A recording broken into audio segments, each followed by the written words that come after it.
Hi, I thought I would do just a really quick video about passive income and what it is, but also what it's done for me and just the lifestyle it's given me. So first of all, the reason why I'm going to talk about this is because there's so many people that get to retirement and have never heard of passive income, and then they discover it and go, oh my God, why did nobody tell me this?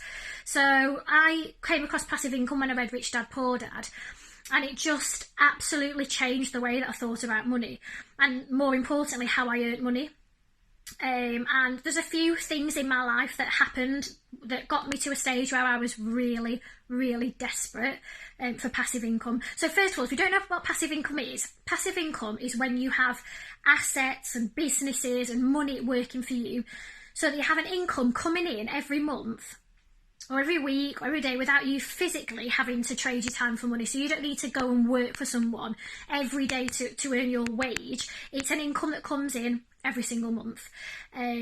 So before I actually delve into sort of now, I'm just going to go back. I was thinking the other day, like the way that I always think about passive income is I always think, well, if I'm dead ill, I can have some time off. And I thought, what a negative way to live. Like, that's always in the back of my head. If I'm ever ill, at least I can have a month off or 2 months. And then I started thinking, why is that my main driver? Because that genuinely is my main concern. It's always like in the back of my head, oh, I can have time off if I'm ill. And then I thought, where has that come from? Because that's quite a negative reason, really. And then I realised I've been quite unfortunate and I've had quite a few, not traumatising, but definite events in my life that's triggered something in my head. So the first one, I was about 21 and I was working in a show in Blackpool as a singer and a dancer. And I went on holiday with my best friend. We went to Ibiza, as you do when you're 21, living it up, and got myself into a bit of an accident where basically it dropped a glass and it smashed on my foot. So this is like way before the days of plastic glasses and all that. This was like hardcore, everyone's holding glasses. It smashed on my foot and it just severed through my foot, severed through the tendon. My toe was just hanging, so it was pretty gross. So as you can imagine, I needed surgery. So I came home, I had emergency surgery, and obviously I couldn't go to work. So I remember it don't remember it clearly, you'll understand why I'm going to tell you. So I came round, and I'm quite sensitive to drugs. I always get dead sick, if I have morphine, I always like vomiting. So I'd had the surgery, started vomiting because they'd given me drugs and things, and I'm like really spaced out, and my phone rings, and it's my boss. And he went to me when Cass, everyone calls me Cass, short for Castellina. Listen, love, Cass, when are you going to be back to work? I was like, well, I don't know, I've just had some surgery. And he said, listen, if you're not back in 2 weeks, I'm going to have to let you go. He sacked me. Because I was like, well, I don't think I'm going to be able to work. So I'd had like a massive plaster on my foot. Couldn't walk on it. My foot was hanging off. It'd just been sewed back together. I couldn't go back to work in 2 weeks. So I was like, no, I don't think I can be back in 2 weeks. He said, I'll have to let you go then. Sacked me.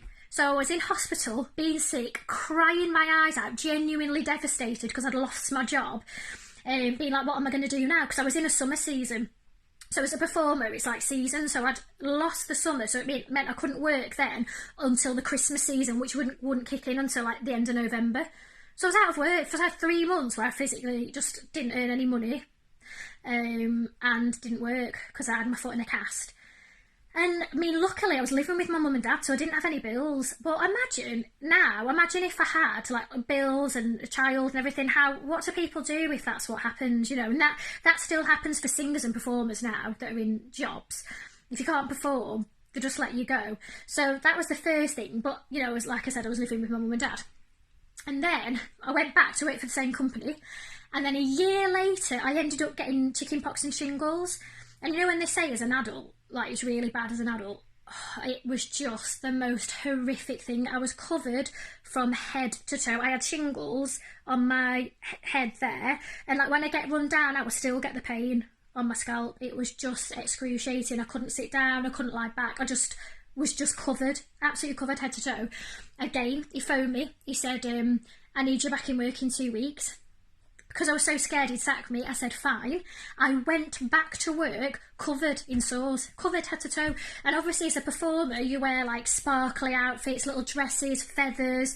So I went back just covered in chicken pox. It was obvious for the audience to see I had chicken pox, and I was there performing, dead run down, covered. I had things in my throat, spots in my throat, covered.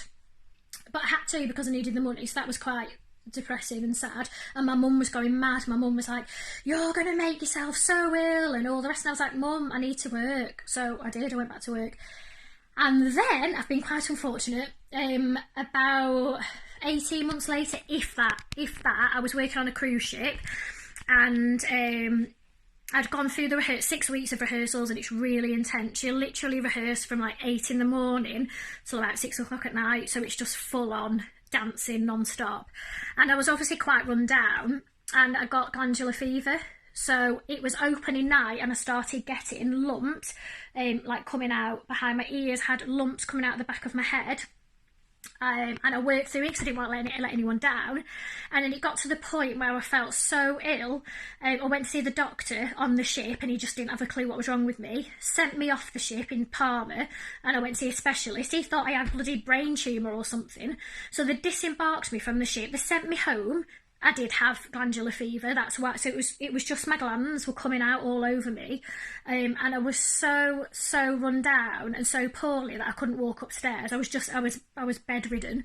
So I stayed in bed for 2 weeks, and then I went back because I was so paranoid about losing my job. I flew back, and I worked like that. Still, I had lumps. Just wherever you've got glands, they were just coming out of my groin and everything. It was really, really unpleasant.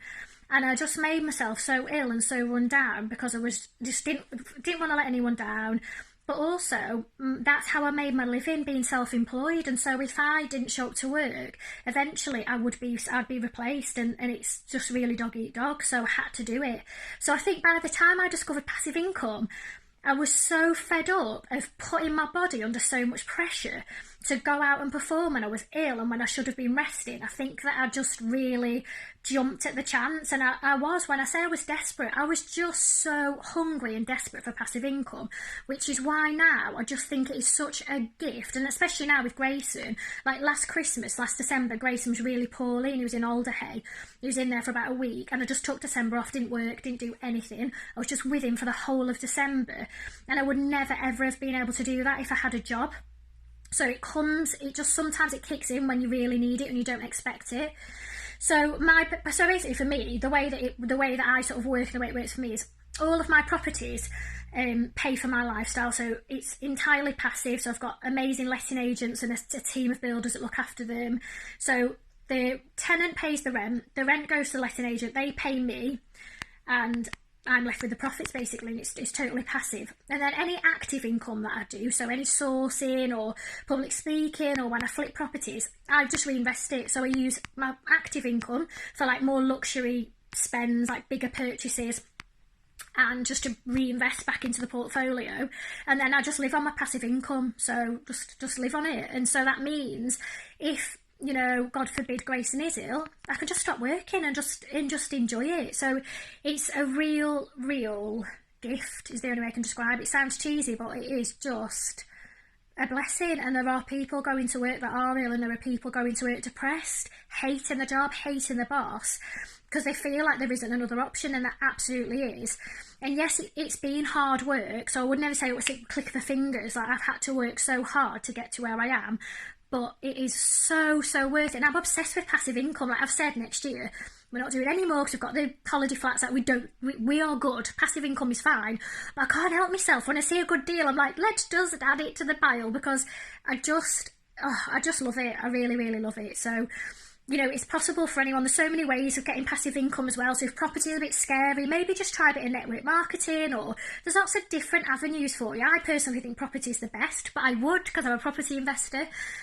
But do something, definitely give it a go. Try and build some passive income alongside your job, so that at least if you lost your job or something happened, you've got enough passive income that it pays for all your bills. That's really key. That's the place to start. Get your bills covered, and then you can go to your lifestyle and your other things. So I hope you found that interesting. Pop some comments, and if you've done it and how you're enjoying your passive income, that would be fab. And speak to you all soon. Bye.